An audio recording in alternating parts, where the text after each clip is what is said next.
ایک گاؤں میں ایک غریب آدمی رہتا تھا۔ اس کا نام سلیم تھا۔ سلیم کے پاس دنیا کی سب سے قیمتی چیز صرف ایک ہی تھی، ایک بکری۔ وہی بکری اس کے لیے روزی روٹی کا ذریعہ تھی۔ وہ اس کا دودھ بیچ کر اپنا اور اپنے بچوں کا گزارا کرتا تھا۔ سلیم بکری کو بہت محبت سے رکھتا تھا۔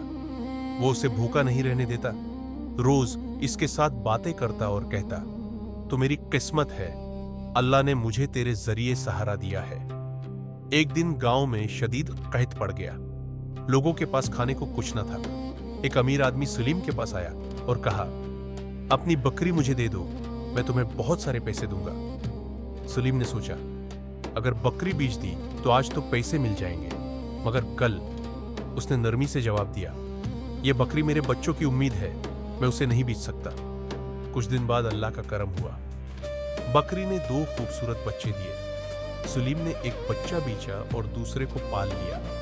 اب اس کی حالت پہلے سے بہتر ہونے لگی۔ سلیم نے سیکھ لیا تھا کہ صبر، محنت اور اللہ پر بھروسہ